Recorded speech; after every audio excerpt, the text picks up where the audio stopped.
बिस्मिल्लाहिर्रहमानिर्रहीम। अस्सलाम वालेकुम। Salaar next take creator trainer की तरफ से मैं हूं मोहम्मद रफ़ीक। आपको इस चैनल पर इंशाल्लाह मैथ और कंप्यूटर के ट्यूटोरियल्स मिलेंगे, इसलिए आप लोगों से रिक्वेस्ट है कि आप मेरे इस चैनल को लाइक, सब्सक्राइब, शेयर और कमेंट ज़रूर कर दीजिएगा। शुक्रिया। आज हम ओवरव्यू देख रहे हैं एक्सरसाइज 1.2 के लिए। कॉलम की इकसाम को हम देखेंगे कि आज की कौन कौन सी कॉलम की इकसाम होते हैं। पहली किस्म है कतारी कॉलम, जिसको रो मैट्रिक्स भी कहते हैं। ऐसा कॉलम कतारी कॉलम कहलाता है जिसमें सिर्फ एक ही कतार हो। मतलब ये है कि ऐसा कोई भी कॉलम जिसके अंदर सिर्फ एक ही कतार होगी वो हमारा कतारी कॉलम होगा। अब जिस तरह ये यहाँ पर बी है 1 2 3, इसके अंदर सिर्फ एक ही कतार है तो ये कतारी कॉलम होगा। इस तरह जो कि कॉलम सी है, इसके अंदर एक कतार ये है और दूसरी कतार ये है, तो इसका मतलब है इसके अंदर दो कतारें हैं तो ये कतारी कॉलम नहीं होगा। इस तरह अगर डी को कह दें सिर्फ 1, इसको भी हम कतारी कॉलम कह सकते हैं क्योंकि इसके अंदर सिर्फ एक ही कतार है। लेकिन इसके अलावा इसको कॉलमी कॉलम भी कह सकते हैं। इसके अलावा कोई भी कॉलम कह दें, जिस तरह के ये ई है इज इक्वल टू 1 2 3 और ये 4, ये भी कतारी कॉलम होगा क्योंकि इसके अंदर भी सिर्फ एक ही कतार है। अब है दूसरी किस्म कॉलमी कॉलम। ऐसा कॉलम कॉलमी कॉलम कहलाता है जिसमें सिर्फ एक ही कॉलम हो। कतारी कॉलम के अंदर सिर्फ हम कतार की बात कर रहे थे कि जिस ऐसा कॉलम जिसके अंदर सिर्फ एक ही कतार हो वो हमारा कतारी कॉलम होता है। इस तरह कॉलमी कॉलम के अंदर हम कॉलम को देखेंगे, जिस कॉलम के अंदर सिर्फ एक कॉलम होगा वो हमारा कॉलमी कॉलम होगा। जिस तरह के मैं ये कह दूँ अगर बी इज इक्वल टू 1 2 और 3, क्योंकि इसके अंदर सिर्फ एक ही कॉलम है तो इसलिए ये कॉलमी कॉलम होगा। इसको देखा जाए सिर्फ इसका एक ही कॉलम है। इस तरह अगर मैं सी कह दूँ 1 और 2 3 और 4, ये कॉलमी कॉलम नहीं होगा। क्यों? क्योंकि इसके अंदर एक कॉलम ये है और दूसरा कॉलम ये है। क्योंकि इसके अंदर दो कॉलम है इसलिए ये कॉलमी कॉलम नहीं होगा। अब इस तरह अगर मैं डी कह दूँ डी इज इक्वल टू 3 और 4, इसको देखा जाए तो इसके अंदर सिर्फ एक ही कॉलम है इसलिए ये कॉलमी कॉलम होगा। उसके बाद है मुस्ततिली कॉलम। ऐसा कोई भी कॉलम मुस्ततिली कॉलम कहलाता है जिसमें कतारों की तादाद उसके कॉलमों की तादाद के बराबर ना हो। अब मुस्ततिली कॉलम ऐसा कॉलम होगा जिसके अंदर उसकी कतारों की तादाद और उसके कॉलम की तादाद आपस के अंदर बराबर नहीं हो गए। मसलन जिस तरह ए है, मैं अगर कह दूँ ए इज इक्वल टू 1 2 3 4 5 और 6 हैं फॉर एग्ज़ाम्पल। अब कतारों की तादाद को देखा जाए तो एक कतार और ये दूसरी कतार। कॉलमों की तादाद एक कॉलम, दो कॉलम और तीन कॉलम। इसके अंदर दो कतारें हैं और तीन कॉलम हैं। क्योंकि कतारों की तादाद कॉलमों की तादाद के बराबर नहीं है इसलिए ये मुस्ततिली कॉलम होगा। इस तरह अगर मैं ये कह दूँ बी इज इक्वल टू 1 और 2, इसको देखा जाए इसके अंदर एक कतार है और दो कॉलम है। एक कॉलम ये है और दूसरा कॉलम ये है, ये भी मुस्ततिली कॉलम होगा। इस तरह अगर मैं ये कह दूँ सी इज इक्वल टू 5, ये मुस्ततिली कॉलम नहीं होगा क्योंकि इसके अंदर एक कतार है और एक कॉलम है। इस तरह अगर मैं डी कह दूँ 3 4 5 और 6, इसके अंदर दो कतारें हैं और दो कॉलम हैं। क्योंकि कतारों और कॉलमों की तादाद बराबर है लिहाजा ये भी मुस्ततिल कॉलम नहीं होगा। अब मुस्ततिल कॉलम ऐसा कॉलम होगा जिसके अंदर कतारों की तादाद और कॉलमों की तादाद बराबर नहीं होगी। अब है मुरब्बी कॉलम। ऐसा कॉलम मुरब्बी कॉलम कहलाता है जिसमें मौजूद कतारों की तादाद उसमें मौजूद कॉलमों की तादाद के बराबर हो। अब हम ये देख लेते हैं कि मुरब्बी कालब कैसा कालब होगा। अगर फॉर एग्जांपल मैं ये कह दूं कि a इज इक्वल टू 2, इसके अंदर क्या है, इसके अंदर एक कतार है और एक ही कालम है, तो ये मुरब्बी कालब होगा, क्योंकि ऐसा कालब जिसके अंदर कतारों की तादाद और कालमों की तादाद बराबर होगी वो मुरब्बी कालब कहलाएगा। इस तरह अगर मैं ये कह दूं कि b इज इक्वल टू 6, 7, 8 और 9 है, इसमें भी दो कतारें हैं और दो कॉलम हैं। अब कतारों और कॉलमों की तादाद क्योंकि बराबर है, ये भी मुरब्बी कालब होगा। यहाँ पर मर्तबा मैटर नहीं करता, सिर्फ मैटर करेगा तादाद, कतारों और कॉलमों की तादाद यहाँ पर मैटर करेगी। जिसके अंदर कतारों और कॉलमों की तादाद बराबर नहीं होगी वो हमारा मुस्ततिली कालब होगा, और जिसके अंदर कतारों और कॉलमों की तादाद आपस के अंदर बराबर होगी तो वो हमारा मुरब्बी कालब बन जाएगा। अगर मैं ये कह दूँ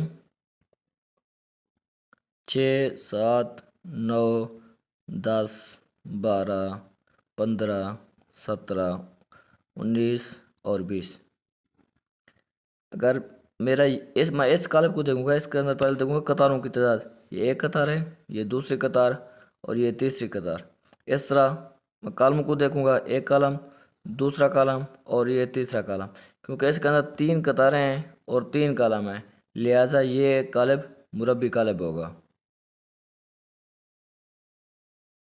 अब है सिफरी कालब, जिसको नल या जीरो मैट्रिक्स भी कहते हैं। एक दिया हुआ कालब सिफरी कालब कहलाता है अगर उसमें हर रुकन सिफर के बराबर हो या उसका हर रुकन सिफर हो। अब सिफरी कालब के अंदर कोई नंबर मैटर नहीं करेंगे, इसके अरकान को देखा जाएगा। अगर उसका हर रुकन या जितने भी अरकान होंगे सारे के सारे अगर सिफर होंगे तो वो सिफरी कालब होगा, अदरवाइज वो सिफरी कालब नहीं होगा। फॉर एग्जाम्पल मैं ये कह दूँ अगर a इज इक्वल टू 0, ये भी सिफरी कालब होगा क्योंकि इसका रुकन जो है वो सिफर है। इसके अलावा अगर मैं ये कह दूँ ये भी सिफरी कालब होगा क्योंकि इसके अंदर भी सारे रुकन सिफर हैं। इस तरह अगर मैं ये कह दूँ ये भी सिफरी कालब होगा, क्यों, क्योंकि इसके अंदर सारे रुकन सिफर ही हैं। इस तरह अगर मैं ये कह दूँ d इज इक्वल टू ये भी सिफरी कालब ही होगा। इस तरह अगर मैं ये कह दूँ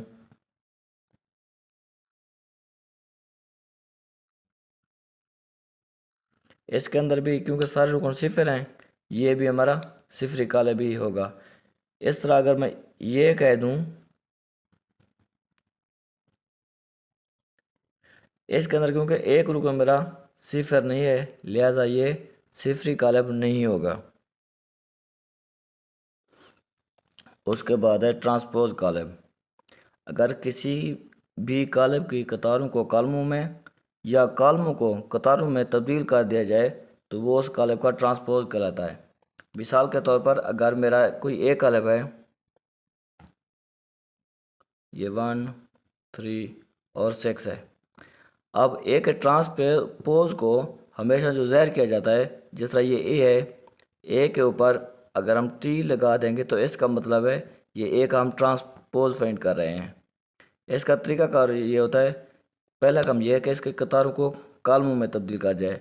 इसकी एक ही कतार है तो इसको हम कालम के अंदर मैं तब्दील कर दूंगा। ये 1, ये 3 और ये 6, ये कहलाता है उस कालब का ट्रांसपोज, क्योंकि इसके अंदर एक कतार थी उसको मैंने कालम के अंदर तब्दील कर दिया है। इस तरह अगर मैं ये कह दूं कि b इज इक्वल टू 2, 8, 3 और 9 है। अब b का जो ट्रांसपोज होगा मैं कोई एक काम करूँगा कि या तो कतार को लेकर कालम में तब्दील कर दूंगा या कालम को कतार के अंदर। फॉर एग्जाम्पल मैं ये कतार ले लेता हूँ, इसको अब मैं तब्दील कर दूंगा। ये मैंने कालम लिया हुआ है, इसको मैं कतार के अंदर तब्दील कर रहा हूँ। ये कालम है मेरा 2 और 3, मैं इसको कतार के अंदर तब्दील कर देता हूँ 2 और 3। इस तरह मैं दूसरा कालम लूँगा, 8 और 9 है तो इसको मैं तब्दील कर दूंगा कतार के अंदर। ये मेरा उसी बी का ट्रांसपोज कहलाएगा। अब मनफी कालब या नेगेटिव मैट्रिक्स। दिए हुए कालब ए का मनफी कालब जिसको ज़ाहिर किया जाता है -a से होगा जिसमें दिए हुए कालब ए का हर रुकन उसके मनफी अंदराज में बदल दिया जाए। मसलन अगर मैं ये कह दूं कि मेरा ये ए कोई कालब है जिसके रुकन है 3, -5, 8 और -9 है। अब जो मेरा मनफी कालब होगा उसको मैं ज़ाहिर करूँगा -a से। अब क्या करेगा, मतलब माइनस होगा, माइनस इसके सारे रुकन के साथ मल्टीप्लाई हो जाएगा। यहाँ पर माइनस जो ही मल्टीप्लाई होता है तो जो भी अदद या रुकन होता है उसकी अलामत चेंज हो जाती है। या ये यहाँ पर क्योंकि जमा है तो ये -3 हो जाएगा। अब ये -5 है तो प्लस का 5 हो जाएगा। ये 8 प्लस का है तो माइनस का हो जाएगा। ये 9 माइनस का है तो 9 प्लस हो जाएगा। ये कहलाएगा उस कालब का मनफी कालब। इस तरह जो भी कालब हो, जो ही हम उसका मनफी कालब फाइंड करेंगे तो उसके जितने भी अंदर रुकन हो, चाहे 1 हो, 3 हो, 5 हो, 10 हो, जितने भी उसके रुकन होंगे, जो भी उसका आर्डर होगा, आर्डर वगैरह सेम रहेगा, उसके रुकन तब्दील नहीं होंगे अदाद के हिसाब से, लेकिन प्लस और माइनस का साइन चेंज हो जाएगा तो वो उसका मनफी कालब कहलाता है। अब है सिमेट्रिक कालब। एक ऐसा मुरब्बी कालब एसिमेट्रिक कालब कहलाता है। इसका मतलब यह है कि सिमेट्रिक कालब हमेशा मुरब्बी कालब होगा। मुरब्बी कालब एक ऐसा कालब होता है जिसमें कालमों की तादाद और कतारों की तादाद हमेशा बराबर होते हैं। अब सिमेट्रिक कालब पहली बात यह है कि हमेशा मुरब्बी कालब होगा। एक ऐसा मुरब्बी कालब एसिमेट्रिक कालब कहलाता है जिसका ट्रांसपोज कालब टी कालब ए के मसावी हो। मतलब पहले ट्रांसपोज लेंगे, वो मसावी हो जाएगा उसी कालब का। दो चीज़ें हैं यहाँ पर, एक है मुरब्बी कालब। मुरब्बी का यह मतलब होगा कि उसके अंदर कालमों और कतारों की तादाद हमेशा बराबर होगी। और दूसरी चीज़ है मसावी कालब, मसावी होगा। मसावी कालब वो कालब होता है जिसका एक तो उसका मर्तबा बराबर होता है और दूसरा उसका हर मतलब मुतनाज़रा रुकन बराबर होंगे, मतलब सेम के सेम होंगे तो मसावी कालब होते हैं, या तो मसावी कालब नहीं होंगे। अब हम मिसाल देख लेते हैं। जैसे अगर मैं ये कह दूं कि m इज इक्वल टू 1, 2 और 3, 2, -1, 4, 3, 4 और 0। अब हमने फाइंड करना है कि सिमेट्रिक कालब है या नहीं है। अब यहाँ पर क्या करेंगे, पहले चेक करेंगे कि मुरब्बी कालब है या नहीं है। मुरब्बी कालब पहले इसकी कतारों को काउंट कर लें। ये एक कतार, ये दूसरी कतार और ये तीसरी कतार, 3 कतारें हैं। और चेक करेंगे कालमों की तादाद को, ये एक कालम, ये दूसरा कालम और ये तीसरा कालम। ये मुरब्बी कालब है क्योंकि कतारों की तादाद और कालमों की तादाद बराबर है। तो इसका हम फाइंड करेंगे ट्रांसपोज। ट्रांसपोज फाइंड करने के लिए इसको ज़ाहिर करेंगे m, ऊपर लिख देंगे t। इसका मतलब है कि हम इसका ट्रांसपोज फाइंड कर रहे हैं। ट्रांसपोज फाइंड करने का तरीका क्या होता है, एक काम करते हैं, या तो हम कतारों को लेकर कालम के अंदर तब्दील करते हैं या कालमों को लेकर कतारों के अंदर तब्दील कर देते हैं। अगर दोनों काम हम कर देंगे, कालमों को कतारों के अंदर तब्दील करेंगे और कतारों को कालमों के अंदर तब्दील करेंगे तो ये गलत हो जाएगा।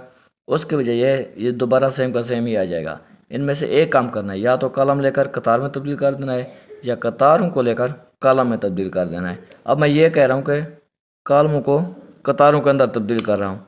अब ये मैं पहला कलम लेता हूँ, ये 1, 2 और 3 है, तो इसको मैं तब्दील करूँगा कतार के अंदर। 1, 2 और 3 है, ये 1, 2 और 3। दूसरा कलम लूँगा 2, -1 और 4, 2, -1 और 4। अब तीसरा कॉलम लूँगा, ये है 3, 4 और 0। इसको कतार के अंदर तब्दील करूँगा, 3, 4 और 0। अब मैं चेक करूँगा कि ये m और mt मसावी हैं या नहीं है। एक तो इनका मर्तबा पहले चेक करूँगा, ये 1, 2 और 3 कतारें हैं कॉलम चेक करूँगा 1 2 और 3, मतलब जो मर्तबा होता है वो m क्रॉस n होता है। m कतारों की तादाद होती है और n कॉलमों की तादाद होती है। अब यहाँ पर m का जो मर्तबा है वो है 3/3, मतलब इसके अंदर 3 कतारें हैं और 3 कॉलम हैं। और mt का मैं ट्रांसपोज चेक करूँगा, कतारों की तादाद को देख लूँगा पहले, ये एक कतार, ये दूसरी कतार और ये तीसरी कतार। और कॉलम चेक करूँगा, एक कॉलम, 2 कॉलम और ये 3 कॉलम। मतलब इसके अंदर भी इसका जो ट्रांसपोज मर्तबा आएगा 3/3 आ जाएगा। अब मैं चेक करूँगा कि कॉलम मसावी हैं। मसावी चेक करने के लिए मुतनाज़रा रुकन चेक करेंगे, मतलब पोजीशन के बारे है। ये पहला रुकन है, ये पहले रुकन के बराबर है, ये पहले रो का दूसरा एलिमेंट है, ये दूसरे के बराबर है, ये तीसरा रुकन है, तीसरे के बराबर है। इस तरह ये दूसरी रो का पहला एलिमेंट इसके बराबर है, दूसरा इसके बराबर है, तीसरा इसके बराबर है, चौथा इसके बराबर है, ये इसके बराबर है और ये इसके बराबर है। इस तरह ये मैं कह दूंगा कि ये मेरा सिमेट्रिक कॉलम है, क्योंकि एक तो मुरब्बी कॉलम है जिसके अंदर कतारों और कॉलमों की तादाद बराबर है, दूसरा ये मसावी कॉलम भी है। क्यों? क्योंकि इसके जो मर्तबा है वो भी इसका मर्तबा बराबर है और इसके जो एलिमेंट है मतलब मुतनाज़रा रुकन है वो भी आपस में सब बराबर हैं। अब है स्क्यू सिमेट्रिक कॉलम। एक मुरब्बी कॉलम ए को स्क्यू सिमेट्रिक कॉलम कहा जाता है अगर ए का ट्रांसपोज माइनस ए के बराबर हो। सिमेट्रिक और स्क्यू सिमेट्रिक का सिर्फ माइनस का फ़र्क है। अगर सिमेट्रिक कॉलम अपने आप के बराबर होगा, अगर कोई भी कॉलम का ट्रांसपोज अपने कॉलम के बराबर होगा तो वो सिमेट्रिक कहलाएगा। अगर कोई कॉलम का ट्रांसपोज उसके मनफी या नेगेटिव के बराबर हो जाएगा तो वो कहलाएगा स्क्यू सिमेट्रिक कॉलम के। अब यहाँ पर ए मैं ले लेता हूँ 0 2 3 -2 0 1 -3 -1 और 0। अब मुझे चीज़ें दो चाहिए यहाँ पर, एक तो उसका ट्रांसपोज चाहिए, दूसरा माइनस ए चाहिए। तो पहले मैं माइनस ए इसका फाइंड कर लेता हूँ, माइनस ए। अब माइनस ए क्या करूँगा, मैं माइनस को इसके सब एलिमेंट से मल्टीप्लाई करवा दूँगा। 0 -2 -3 2 0 -1 3 1 और 0। अब यहाँ पर जब माइनस अंदर मल्टीप्लाई होगा तो अंदर साइन चेंज हो जाएगा। 0 को साइन चेंज करने से कोई फ़र्क नहीं पड़ता, चाहे माइनस का हो या प्लस का हो। अब ये प्लस का है तो माइनस का हो जाएगा, ये भी प्लस का है तो माइनस का 3 हो जाएगा। इस तरह ये माइनस का है तो प्लस का हो जाएगा, 0 को कोई फ़र्क नहीं पड़ता। ये प्लस का माइनस है तो -1 हो जाएगा, ये माइनस का है प्लस का हो जाएगा, ये भी माइनस का है प्लस का हो जाएगा और 0 को कोई फ़र्क नहीं पड़ता। अब मैंने ये माइनस ए फाइंड कर लिया है। अब मैं ए का ट्रांसपोज फाइंड कर लूँगा कि ए का ट्रांसपोज क्या आएगा। ए लेकर ऊपर टी लिख दूँगा। अब ट्रांसपोज क्या चीज़ होती है कि एक काम करते हैं, या तो कतारों को कॉलमों में तब्दील किया जाता है या कॉलमों को कतारों के अंदर। अब मैं यहाँ पर ये कर रहा हूँ कि मैं कतार ले रहा हूँ, उसको कॉलमों में तब्दील कर देता हूँ। ये मेरी कतार है 0 2 और 3, इसको मैं कॉलम के अंदर तब्दील कर देता हूँ 0 2 और 3।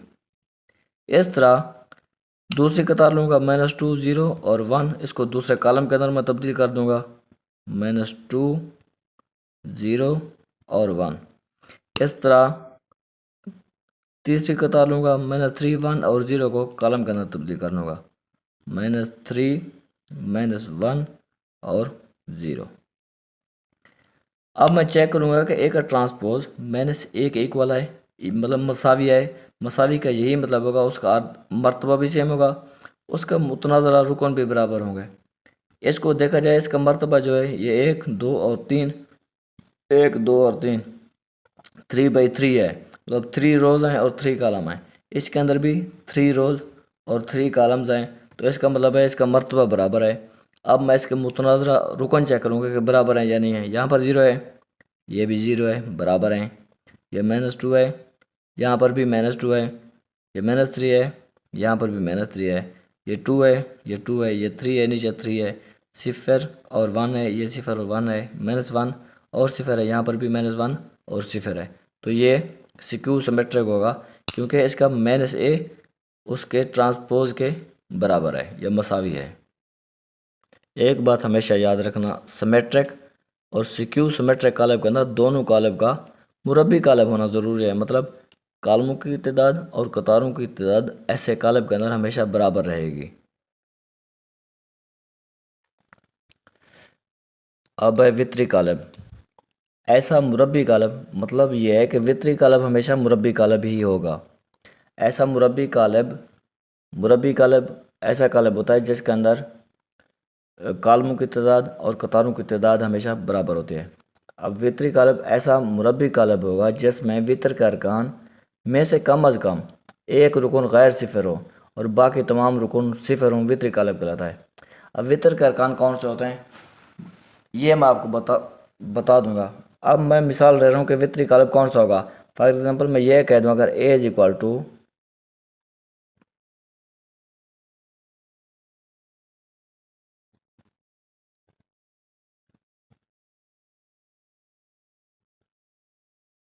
मैं ये कह रहा हूँ कि ए इज इक्वल टू 2 0 0 और 0। अब यहाँ पर दो चीज़ें हैं, एक तो मुरब्बी कालब हो, मुरब्बी कालब का ये मतलब है, इसका मतलब इस मुरब्बी कालब का ये मतलब है कालमों की तादाद और कतारों की तादाद बराबर होगी। एक कतार और दो कतार हैं, एक कलम और दो कलम, मतलब कतारों और कलमों की तादाद बराबर है, लिहाजा ये मुरब्बी कालब हैं। अब उसके वितर के अरकान को चेक करेंगे। ये जो रुकन होते हैं ये वितर के रुकन वितर के अरकान होते हैं। अब इनमें से कोई एक कम से कम एक गैर सिफर हो, यहाँ पर दो गैर सिफर है तो इसलिए, और बाकी रुकन सिफर हों, यहाँ पर ये बाकी इस वितर के अलावा बाकी रुकन ये वितर के अलावा है और ये भी वितर के अलावा है, ये सिफर होना इनका लाजमी है। और ये जो वितर हैं इनमें से कम अज़ कम एक गैर सिफर हो, यहाँ पर दो गैर सिफर है, लिहाजा ये वितरी कालब है। इस तरह अगर मैं ये कह दूँ कि बी इज इक्वल टू 3 0 0 और 5। अब पहले मुरब्बी कालब चेक करेंगे क्योंकि इसके अंदर दो कतारें और दो कॉलम हैं, मुरब्बी कालब है। फिर इसके अंदर चेक करेंगे इसके वितरी रुकन, और ये जो रुकन होते हैं ये वितरी रुकन कहलाते हैं। इनमें से कोई एक कम से कम एक गैर सिफर हो, ये दोनों गैर सिफर हैं, ये शर्त ठीक है। अब तीसरी कंडीशन जो वो चेक करेंगे कि इसके अलावा जो बाकी रुकन हों वो सिफर हों, ये भी सिफर है और ये भी सिफर है, लिहाजा ये दोनों वितरी सिफर हैं। इसके अलावा अगर मैं ये कह दूं सी इज इक्वल टू 1 0 0 0 2 0 0 0 और 0, पहले चेक करूँगा कि मुरब्बी कालब है या नहीं है। ये एक कतार, दूसरी कतार और तीसरी कतार। कलम चेक करूँगा, एक कलम, दो कलम और तीन कलम। कतारों की तादाद और कलमों की तादाद बराबर है। फिर मैं इसको चेक करूँगा वितरी, इसके वितरी अरकान चेक करूँगा। ये वितर के अरकान होते हैं सामने वाले, ये इनमें से कम अज़ कम एक गैर सिफर हो, इसके अंदर दो गैर सिफर हैं, ये कंडीशन भी हमारी सही है। इसके अलावा तीसरी कंडीशन चेक करेंगे कि इसके अलावा बाकी जितने भी रुकन हों वो सिफर हों, ये सिफर है, ये सिफर है, ये सिफर है, ये भी सिफर है, ये भी सिफर है और ये भी सिफर है, इसलिए ये वितरी कालब हैं। मेरी आप लोगों से रिक्वेस्ट है कि आप मेरे चैनल को सब्सक्राइब ज़रूर कर दें, मेहरबानी। अब मैं उसको देख रहा हूँ स्केलर कालब को। स्केलर कालब ऐसा वितरी कालब जिसमें वितर के तमाम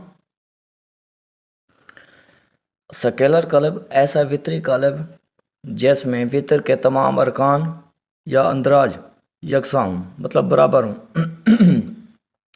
तो वो कहलाता है स्केलर कालब। अब यहाँ पर वितरी कालब की बात हो रही है। वितरी कालब का ये मतलब होता है कि एक तो मुरब्बी कालब होगा, दूसरी बात ये होता है उसके वितर के अरकान में से कम अज़ कम एक रुकन गैर सिफर होता है, और तीसरी बात ये होता है कि वितर के रुकन के अलावा सारे के सारे ज़ीरो होंगे। अब यहाँ पर ये देख लें ये मुरब्बी कालब है क्योंकि एक रो और दूसरी रो, एक कलम और दो कलम, दो रोज़ हैं, दो कॉलम हैं, और इसके ये वितर के रुकन, इनमें से एक गैर सिफर है, दूसरा इसके अलावा जो बाकी रुकन है वो सिफर है। इस तरह ये जिस तरह कॉलम है, इस कॉलम के अंदर 3 कतारें और 3 कॉलम हैं।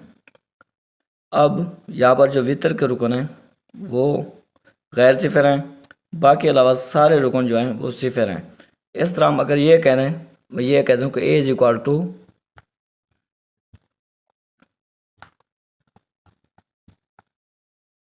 ये मेरा स्केलर होगा। क्यों? क्योंकि इसके वितर के रुकन आपस के अंदर सेम है, बाकी सिफर हैं ये लिहाजा, और इसका जो कालब और कतारों की तादाद है वो भी बराबर है। ये स्केलर कालब है। इस तरह अगर मैं ये कह दूं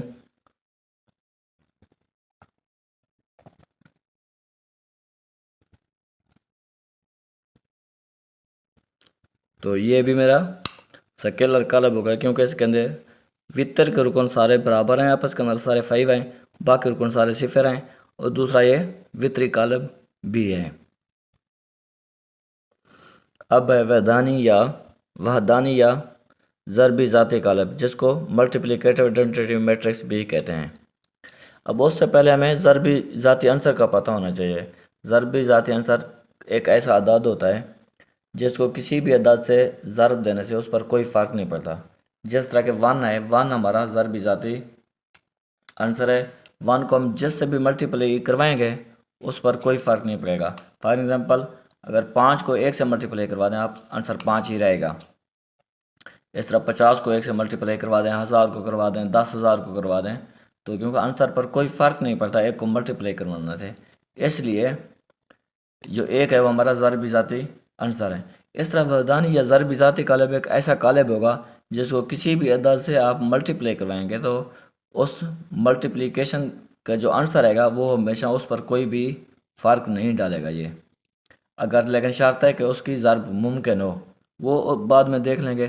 फ़िलहाल मैं देख रहा हूँ कि वहदानी या ज़रबी ज़ाती कालब होता कौन सा है। एक वितरी कालब जो स्केलर कालब भी हो, वितरी हो। वितरी कालब का हमें पहले भी पता है, जो कि मुरब्बी कालब होता है, जिसमें वितरी अरकान में से कोई ना कोई गैर सिफर होता है और बाकी सारे सिफर होते हैं। और स्केलर कालब ऐसा कालब होता है जिसके जो कि स्केलर कालब भी वितरी कालब होता है जिसमें वितर के सारे रुकन या अरकान सारे या इंदराज सारे बराबर होंगे। लेकिन वैदानी या ज़रबी ज़ाती कालब के अंदर जो वितरी कालब हो, जो वितरी अरकान होंगे वो सारे के सारे एक के बराबर होंगे। एक वितरी कालब जो स्केलर कालब भी हो और हर वितरी रुकन एक हो, वैदानी या ज़रबी ज़ाती कालब कहलाता है, जिसको आई से ज़ाहिर किया जाता है, मतलब आइडेंटिटी आई से ज़ाहिर किया जाता है इसको। अब ये देख लें कि मैं अगर ये कह दूं कि आई इज इक्वल टू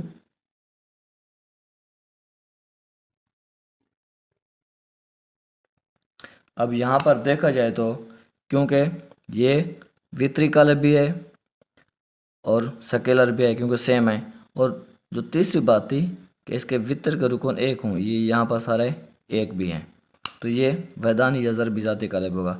इस तरह अगर मैं ये कह दूं, लेकिन ये 2/2 का है, इस तरह अगर मैं ये कह दूं 1 0 0 0 1 0 0 0 और 1, अब ये वितरी कालब है क्योंकि इसका मर्तबा वगैरह बराबर है, मर्तबा नहीं बल्कि इसके कालमों और कतारों की तादाद बराबर है। और स्केलर कालब भी है क्योंकि ये सारे के सारे रुकन बराबर हैं, वितर के रुकन। और तीसरी बात यह है कि सारे एक होने चाहिए, ये भी एक है, ये भी एक है और ये भी एक है, लेकिन ये भी वैदानी ज़रबी ज़ाती कालब है, लेकिन इसका जो मरतबा बनेगा वो 3/3 का है, ये 2/2 को है। इसलिए दोबारा मेरी आप लोगों से रिक्वेस्ट है कि आप लोग बराए मेहरबानी मेरे इस चैनल को सब्सक्राइब और लाइक शेयर और कमेंट ज़रूर कर दीजिएगा। शुक्रिया। इंशाल्लाह मिलते हैं नेक्स्ट वीडियो के अंदर। अल्लाह हाफ़िज़।